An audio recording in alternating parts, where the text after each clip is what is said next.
I assume we're live now. If we are, welcome. Good to be with everyone. And I'm going to give a brief primer on the ZOMG before we jump into some questions. So in late 2020, the Zcash community voted for the creation of the Zcash Open Major Grants Committee, ZOMG, which receives 8% of newly minted Zk to fund independent contributions to the Zcash network. Importantly, the ZOMG receives more in funding than the Electric Coin Company or Zcash Foundation, which is representative of the community's commitment to decentralized contribution and further inclusivity and resiliency. Zcash is building to preserve economic freedoms, not for the next year, but for the next many decades. The ZOMG is managed by a body of 5, which is elected each year to review and allocate to applicants. Including myself, 4 of the 5 committee members are on this panel today, and in keeping with Zcash principles, 1 committee member has chosen to stay pseudonymous. If you're interested in serving on the ZOMG, an election for new committee members is upcoming this fall. To date, ZOMG has funded almost 20 community-driven projects with over 2 million in Zk-denominated grants, including the recent decision to fund the well-known Tor project in their implementation of a Rust-based client, which is good for privacy at large, and we also expect to provide communications layer privacy to Zcash users. To start, I'm going to ask each panelist to give a brief background on themselves. So Michelle, we'll start with you, then move to Hudson, then to Holmes. Thanks, Chris. Hi, everyone. Thanks for joining us today. My name is Michelle. I go by ML Pseudo on the forums.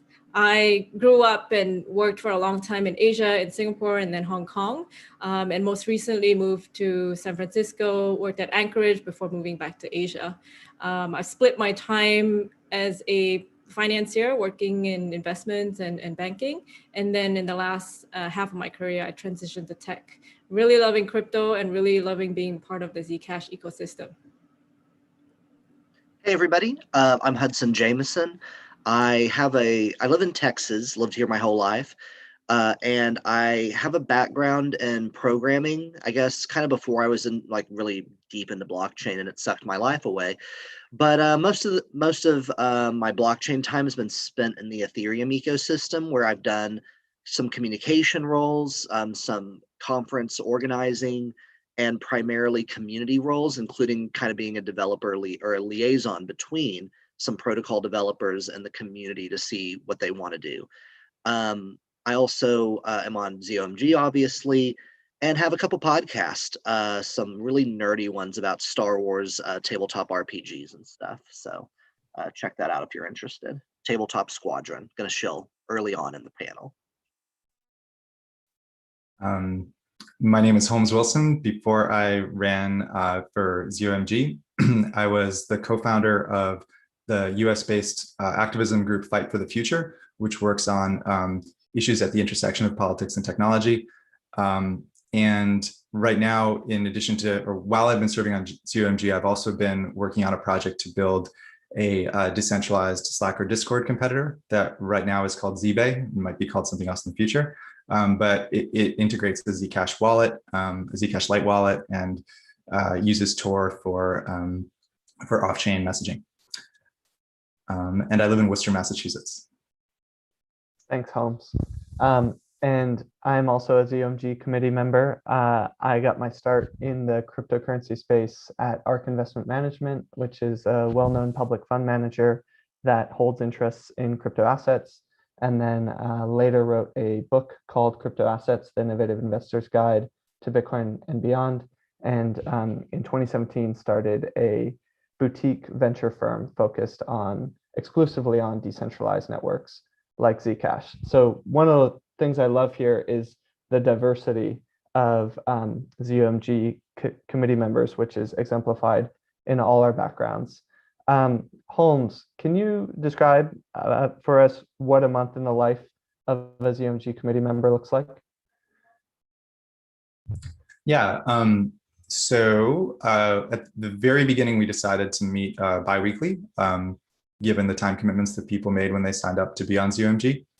And a lot of the activity orients around our bi-weekly meetings. So going into the meetings, I'll usually review any upcoming or any pending grant proposals that have been made since the last meeting.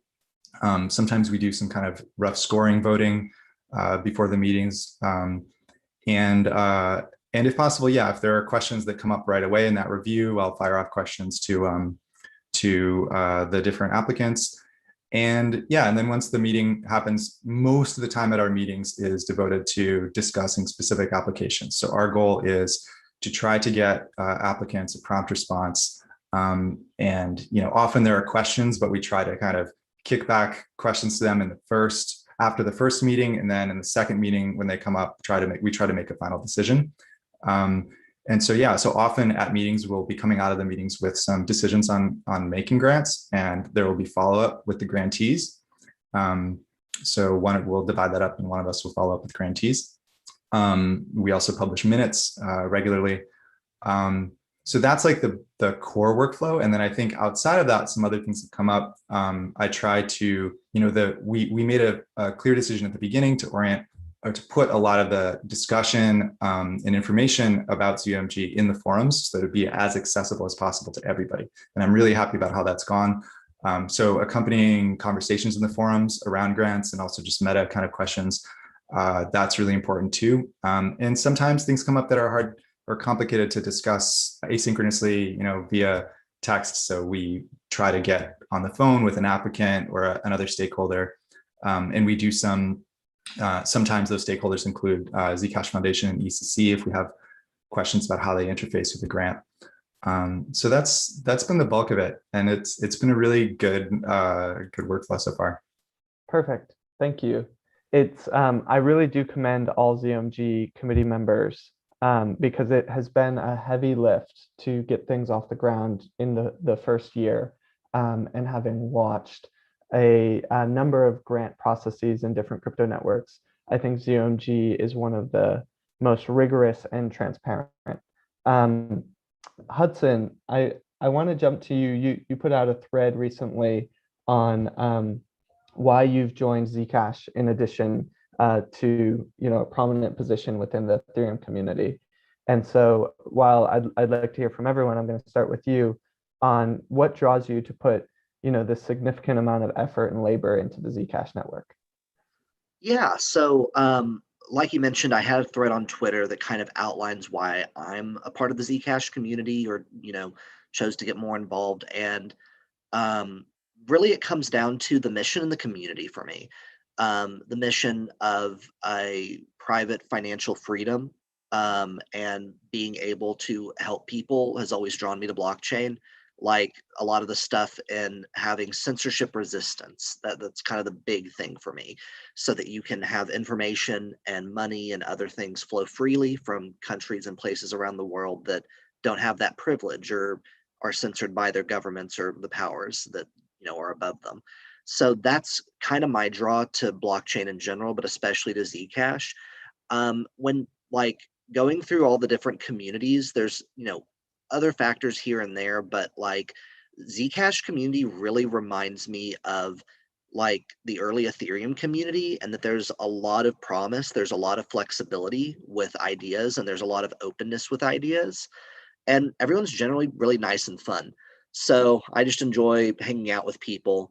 And I guess I want to do stuff that helps Zcash because I feel like it's going to hopefully be the privacy coin solution when it comes down to it. I don't believe in monolithic blockchain structures, like there's just going to be one winner and that's all that everyone's going to use for a coin. There's going to be multiple blockchains. It's going to be like the internet, but Zcash should have a prominent place in in aligning with its mission with what the world needs right now. Definitely agree. Michelle, let's jump to you. You're on mute. All right, cool. So like I said, I grew up in Singapore, worked for a long time in Hong Kong. And, these are cities that are perceived as relatively developed, westernized. But my experience of it was they're still very traditional, conservative societies. I also worked in finance, which is, as an industry, is probably as conservative as it gets. Chris, you'll know this. And in this environment, I think people have lots of opinions on how other people should do things, should love, should live their lives. And of course, this is a generalization. I can only share how I felt. And how I felt was, if you're not on the mainstream ladder, like, you're not anywhere. You don't exist, you shouldn't exist. I'm being dramatic, but in some ways, I think that's the right direction. And the individual is always subjugated to the primacy, the assumed primacy of the community, the authorities, whatever. And then also, having spent time in the US and in tech, I just really liked what I saw. I think people assume they have the right to live the way they want. They are free in that sense. And it fit my worldview really well. And for some reason, because it impacted me so much, it became important to me to help others live freely. And so, tying it back to Zcash, I don't think you can have freedom without privacy, because you can't control how everyone around you thinks, right? For example, some people are going to feel really uncomfortable about LGBTQ individuals. You can't change these peoples overnight, right? You can't make them woke overnight, and you shouldn't, right? It's not your job. It's not your right. You can't not work for somebody just because he's a closet homophobe, let's say. How would you even know in the first place? So I feel like, to protect your freedom to have the career you want, your plans, your life, privacy is the next best thing, next best to changing other people's minds. So I think that's why I volunteer for Zcash. I feel very driven to help people live their lives freely after having been kind of in this environment of, everybody telling you what to do. Right. Thank you for that. Holmes, is there anything you want to add? Yeah, I think that idea of freedom flowing from privacy is super important. I just don't think societies can innovate, individuals can innovate in their lives, and I don't think societies can move forward without people feeling free to experiment in ways that are protected to some degree from the judgment of others. And I think we see a lot of very fundamental social issues move forward when people do have that privacy, or do have some degree of privacy, so that they can experiment in their own lives and then build critical mass as groups before they take on the sort of majority status quo opposition. We've seen that on so many different key social issues. And I think there's a threat to democracy in concentrated power within democracies having too much data about voters and about participants in those democracies at different levels. There is a real existing open threat to democracies like the US and the UK that have these massive internal surveillance or massive foreign surveillance apparatuses, that those apparatuses get pointed at the citizenry and used to subvert the accountability that people are supposed to be wielding over their elected officials. So I think these are fundamental issues, and whether it's messaging or money, we need to tackle them. And so Zcash is where the action is when it comes to making money private. And ZOMG is really unique. I mean, in the privacy tech space, there is not a lot of dedicated funding for privacy tech. What the Zcash community has done in creating this fund is rare and it is special. And so when I saw that it was happening and that you could run for a seat, I thought I should, because I want it to go well. And I'm glad that it has so far. It has. I've enjoyed working alongside you and everyone. So I'm going to let's jump into some of our favorite grants. As I mentioned at the start, we've approved almost 20 grants. I guess, who should we start with? Let's start with Michelle on favorite grant to date and why. I'm going to cheat a little. I have two favorites. I really like our cold wallet one by community member Han. It's the one where you can generate and sign shielded transactions with a completely offline wallet. You can do something similar with hardware wallets like Ledger, but they don't support shielded at this moment. That was one of my favorites. The other one was bootstrapping Renzek on BSC by Max Roscoe, who is a community member of the Ren protocol. And essentially, we funded some incentives for him to put Renzek on a BSC AMM. What I liked about both projects is somebody kind of outside of the usual Zcash community. They identified a very clear and obvious need. For example, not having this cold wallet generation capability is kind of a handicap relative to other cryptocurrencies. And everybody knows that Zcash is lagging a bit behind on the DeFi space. So very clear need. They came out with a solution that was very succinct, very effective, and literally within 4 to 6 weeks of us approving a grant, it was complete.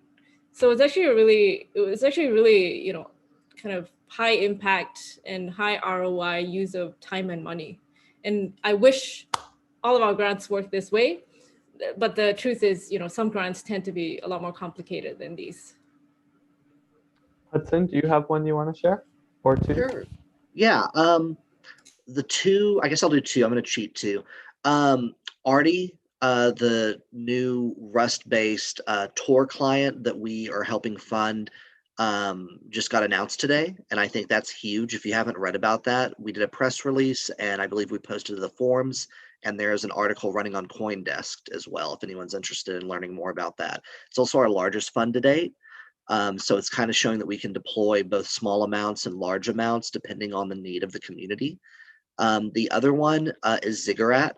I hope I'm pronouncing that right. If the Ziggurat team needs to talk to me about how they pronounce it, but it's a testing platform for cross-client testing between Zcashd and Zebra. And I think that's really, really important and underrated to get stuff like fuzz testing in the client ecosystem. And I know that Zcash is just getting started with multi-client support when it comes to having the Zcash Foundation take up the work of building the Zebra client to be compatible with Zcashd.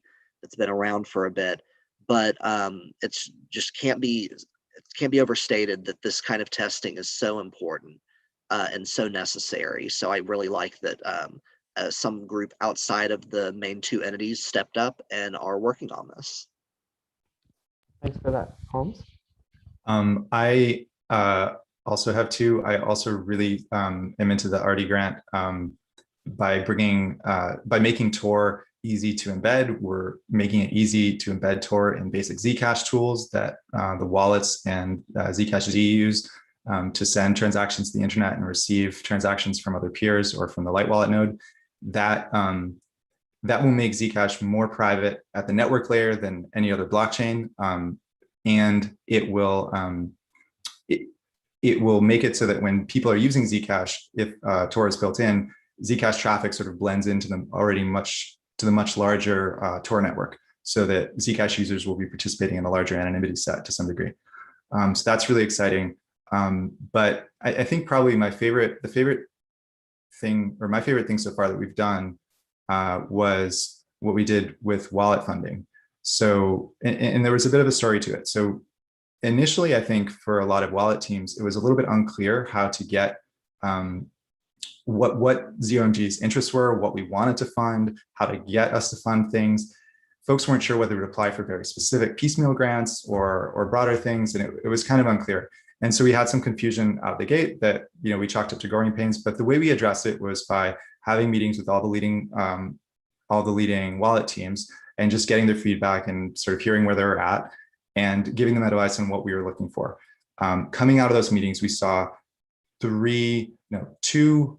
multiple excellent proposals from Nighthawk Wallet and the Zec Wallet team that really, I think, where we're funding them in ways that will let them really build and professionalize the way they're making software and transition from being hobby projects to shipping world-class tools that people can really depend on for using private money.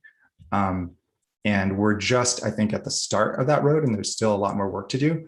But I was really happy when we were able to figure that out and get our wallet teams funded.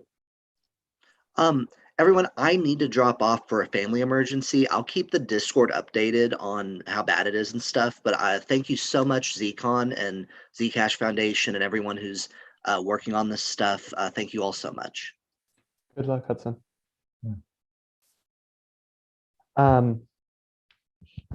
Well, our well wishings go with Hudson. I would just layer on top of what Holmes was saying. Holmes mentioned Nighthawk and Zeek Wallet, the light client. There's also a MetaMask style a browser extension, which I think we're excited about.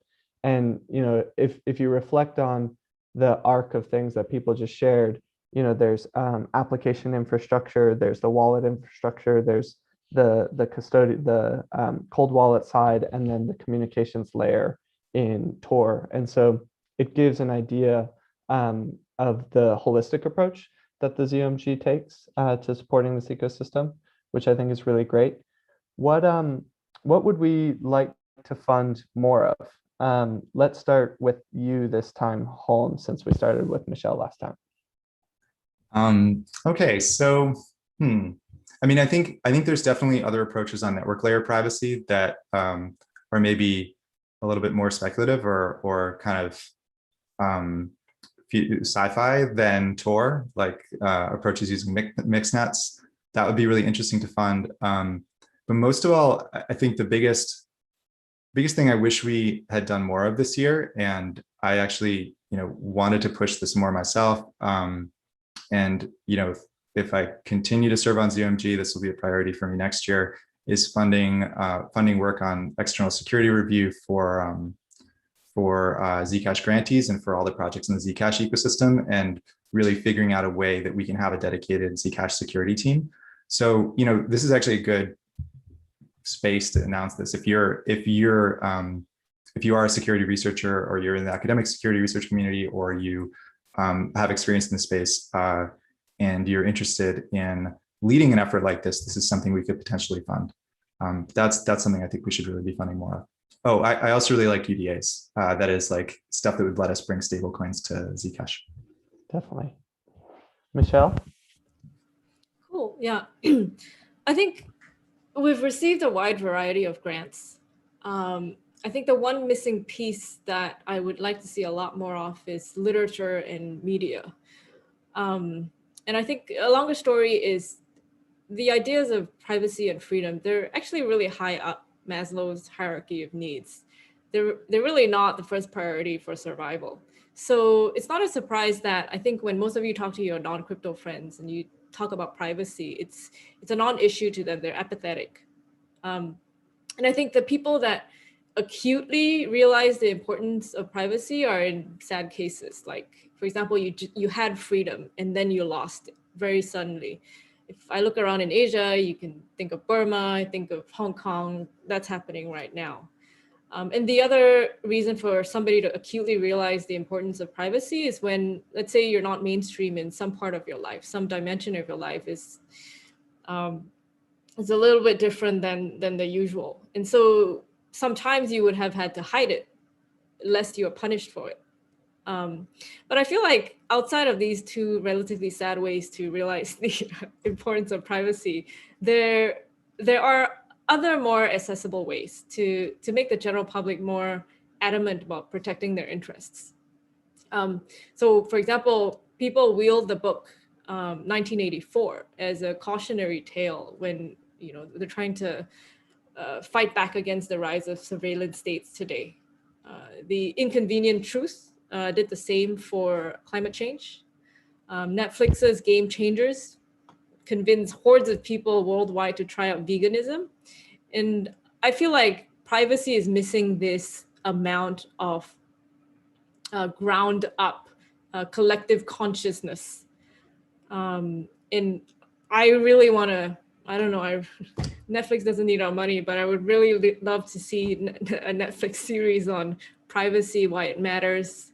And maybe we have poets and authors in our community or adjacent to our community. I would love for them to apply for a grant.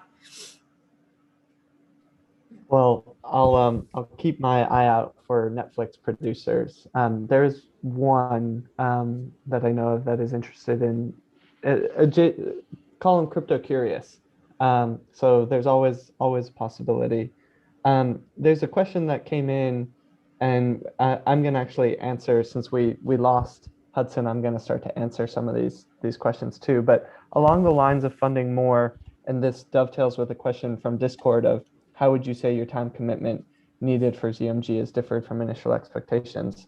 I'd say there's a question that we face as committee members on the ZOMG of how much we should build our own tooling or things to support us. And this is where Holmes mentioned the security audits and making sure that like one of the hardest things when you're allocating grants is holding people accountable and having the resources to do the checks such that the software was really well built.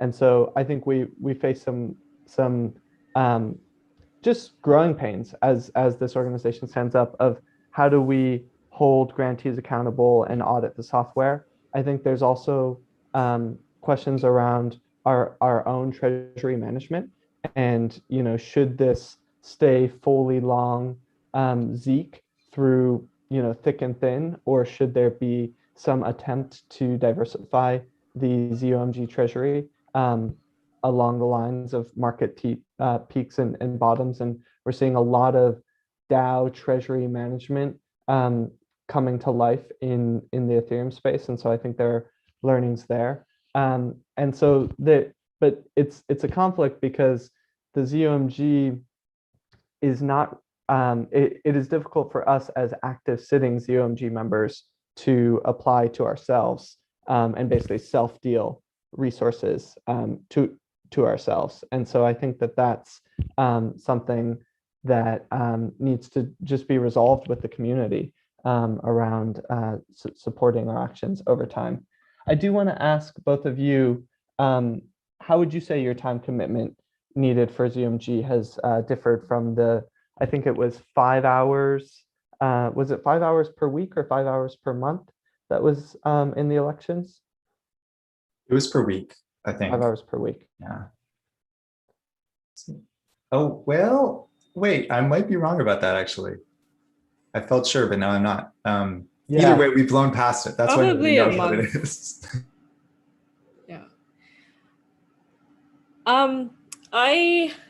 I would say it's a lot more than I expected, right? Coming in one meeting every 2 weeks. And I guess my ideal state of the world was we receive grants, they're wonderful, we approve them, they're not so wonderful, we don't approve them. But the process has turned out to be a lot more complicated than that, right?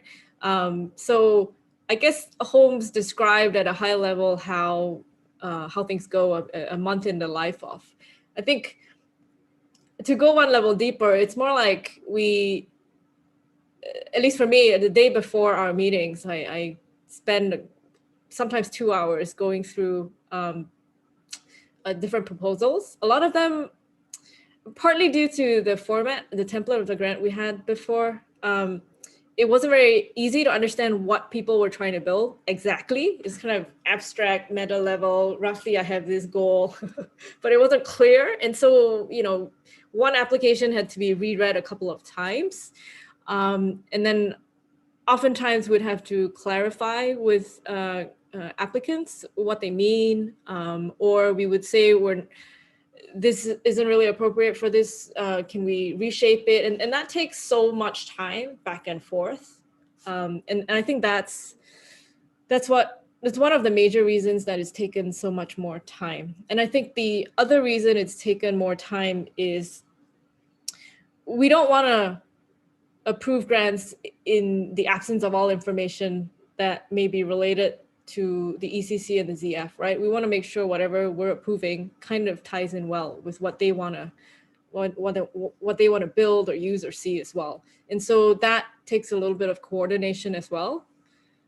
So I think these are two of the major reasons that it's taken a long time. And we've also identified structural things we want to add to or change. Like we just released our white paper on Sunday, which is a comprehensive overview of how we see the world and a lot of very different and very deep suggestions on what we want to see built or grants to be applied for.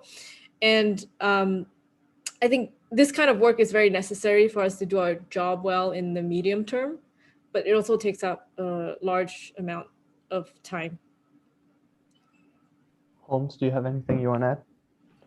Yeah, I'd also add another thing that burns time is whenever we sort of try to do anything proactive or constructive. For example, making that white paper or any type of. I mean, there's a huge potential value in us doing really effective communications work as the UMG, like saying how awesome it is, how awesome the stuff we just funded is, for Zcash, how it's going, when we're funding things that will make Zcash more private than any other cryptocurrency, we want the world to know that, because we want to use the existence of ZMG and the activity that's happening here to like generally raise market perceptions of Zcash and give people more confidence that this is going to be the coin that wins as a privacy coin.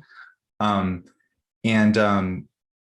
it's really, really hard to do that kind of outward facing work as a committee of 5 people who are elected and who have a limited time commitment and day jobs. Now, that said, I think what we're doing here as people who have day jobs and who are elected by a community is really special. And I think it's really effective. And I think it's actually working a lot better than if, every ZOMG member had to be full-time and was paid, because I think it gives us access to many, many more people. I don't think any of us right now would be able to be on the committee if it meant giving up our day job. And I think there's something really special about keeping it minimal and light and lean. But I think we need more. Well, I think there are opportunities we're leaving on the table until we have more support. And so having, I think it would make sense to have a full-time person or perhaps multiple full-time people for specific roles, like the sort of security review role or the follow-up with grantees role or comms role or something like that, potentially as this grows. And a lot of this was discussed coming in the election process too. This was one of the big questions that people had for, we discussed it then. We're still sort of discussing it. And I think figuring this out is one of the, it's important to remember that we're going from nothing to something here, from, kind of from 0 to 1 on ZOMG. And I think figuring this stuff out is just part of what we have to do. But that also is a lot more work than just than what you can fit into bi-weekly meetings. A lot of this kind of initial setup stuff. Certainly. It's been a labor of love. And as you're alluding to, this is, still the first year of ZOMG existing, and ZOMG operates under the umbrella of the Zcash Foundation. And so I'm sure there's going to be tweaks made along the way. I would say, the time commitment is probably 2 to 3x what I anticipated going into the election versus reality. And I say that probably as the ZOMG member that commits the least amount of time. And so, I look at the activity in the Signal or the comms that are done, and I have a lot of admiration for everyone that sits on the ZOMG alongside me. And, there is this balance in crypto, and I think you raise a really good point, Holmes, of like, if you made this a full-time job, you'd lose certain people. Like you'd lose pretty much everyone that currently sits on the ZOMG. But there is this balance in crypto where a lot of people have too many half-time jobs. And if you have 8 half-time jobs, then you may not be able to do each one of those jobs in the fullest capacity that you could.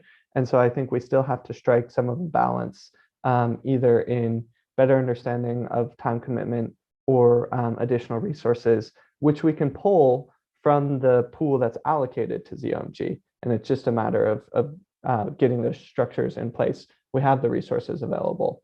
So there's a question from the Discord.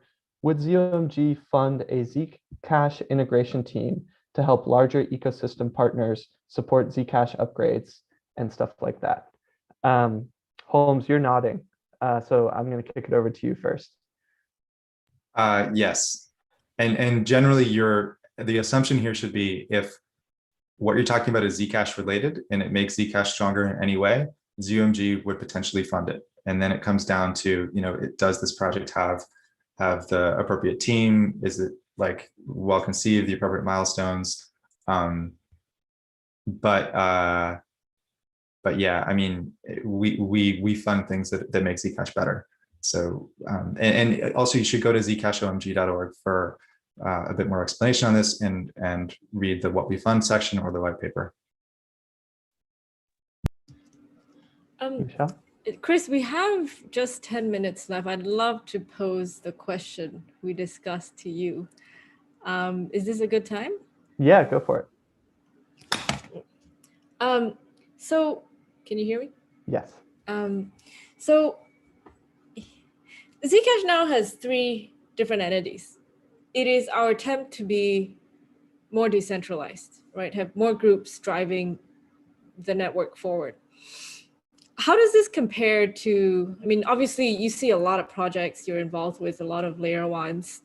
Tell us, share with us help us learn, how do we differ in structure to some of the other more well-organized projects, and what can we do better, etc.? So I'd say first and foremost, Zcash is well organized. Even going back to the contentious network upgrade number 4 that led to the creation of the ZOMG, which Placeholder was very involved in, we were impressed at the rigor of debate and how committed everyone was to, like, if there's, I mean, there's a number of things that stick out to me about the Zcash community, but it's a very high bar of quality and intellectual contribution.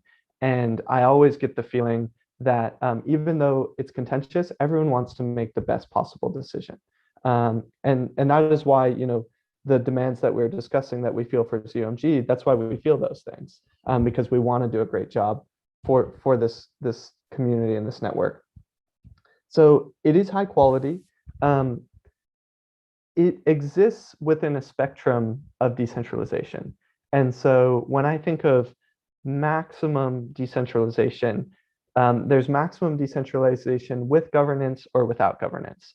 And so maximum decentralization without governance is Bitcoin, right? And Bitcoin allocates 100% of its resources to security spend, so allocates to miners. And then there are grassroots efforts, mostly through donation, to fund developers or for-profit companies that operate applications on top of Bitcoin, fund those developers. And so that has found a way to work, but it is, you know, Bitcoin, one of Bitcoin's core features is its resilience to change.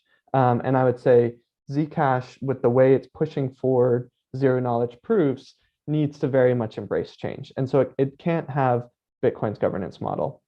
Now, maximum decentralization with governance, I think of Decred as a very good example of a layer 1 that has built-in on-chain governance from day 1, has allocated 30% of its supply to stakers that vote on the allocation of DCR, and 10% to a treasury that funds a global set of contributors. And that process now is fully decentralized, even in the payment. And the Decred and Zcash communities, there are people from both of those communities who are friendly with each other, myself included, and DC, and and they're also members from the Decred community. So I would say people are learning from each other there. Now, Zcash, the reason I say it's hybrid or sits in the spectrum is it's got 3 entities. Those entities have attachments to the physical space. And in some ways, that makes life easier for Zcash than what life can sometimes be for Decred, because those are legal entities that can sign contracts with people or more easily interface with regulators to educate them on the importance of privacy technology. But it does at the same time make Zcash a little more susceptible to regulatory crackdowns. And so I'd say we're all aware of that in the Zcash community, that there is a question of if the ZOMG should someday spin out from underneath the Zcash Foundation. I think right now it works well, and but it's something to consider potentially in 2 to 3 years' time, and embrace a more DAO native model. But infrastructure needs to mature there as well. So to wrap, I would say I see really good steps in the progressive decentralization path. It's a very messy process, regardless of the network that you look at. And I see Zcash walk that path with utmost integrity. Thanks for that. Really, really great overview. We're benefiting from all the time you spend doing your day job. Yeah, yeah. So I'm curious, what are, and let's start with you, Michelle. What's your favorite part of serving or parts of serving on ZOMG? I think it's really nice when you find something, a value that you care about, and then you're able to serve it or serve people, towards that value. It just personally, I mean, it is, I treat it like a volunteer job, right? And, we do receive nominal compensation, but as we discussed, relative to the hours put in. So it kind of feels nice. I think observing what happened in the early days of crypto, there were a lot of people who were just doing stuff because they wanted to contribute and they were interested in it. In my mind, they're like heroes in some ways, right? There was no other incentive, commercial incentive for them to do so. Certainly not reputational either. Like today, you could, if you were a Bitcoin core dev, that's kind of feather in your cap, right? There are other reasons to do it. But I think back then people were just volunteering their time and their effort for maybe nothing in return. And I guess I see this as a way for me to contribute as well, having benefited in general from the community being what it is. And also to help, like I said, I do feel very strongly about people living freely in all senses of the word. And this is my way of trying to help achieve that. Definitely. Holmes? Yeah, well, I agree. I mean, it's such an amazing and important project to be involved in, and this is a way that I can be involved while also, working on my primary project. So that's so rare in and of itself, right? When do you get to be involved in some awesome thing and not have it completely take over your life? And so that's really great. And I really like, I mean, I think this is similar to what Michelle just said, but I really like the sort of very early stage democratic aspect of this, where we've been elected by a bunch of people in the forums and we serve them and we have to be accountable to them and transparent to them. And our job is to fund applicants and we sort of serve them too. So there is this real like service side to it where, and a real kind of radically old school democratic side to it, where this structure that's really trying to represent the collective decision-making process or collective mind is coming into being. And we're just kind of making it happen and making it work. That's really, really exciting to me. Definitely. And I think something that has that's easy to lose sight of if you exist solely in crypto is the amount of resources that these networks have. And ZOMG is a very large resource pool. For example, the grant which we just gave to Tor, if we reflect on Tor, Tor is a very important piece of privacy software for the world. I'd say it's globally recognized. And here's Zcash, this relatively small startup network that has built-in incentives to be able to fund non-monetary contributions, and it's kind of like this pool of resources for privacy at large. And we don't want to be spendthrift with it, but we certainly want to allow those resources to overflow to fund other privacy preserving projects that feed back into Zcash. And this is where Zcash can become the, I would think of it maybe as a root tree, or if you think of a forest with all these different mycelia connecting between the roots of the different trees, Zcash can also potentially be the privacy preserving monetary layer that feeds everyone. And so it's really great to see. I know we're wrapping, but Holmes or Michelle, anything you guys want to add before we drop here? Oh, Nope. I do. Sorry, I was gonna plug our white paper. Do it. If you build stuff, if you write stuff, if you do anything productive in your free time, or you have extra time to put in service of freedom and privacy, please look at our white paper. And I guess there are two parts to it. Comment on it for feedback before we finalize it. which should be sometime in August. And also there are so many suggestions for grants you can apply for. They've been cross-referenced with ZF and ECC. So it's at zcashomg.org/blog. Thanks, everyone. Blog done.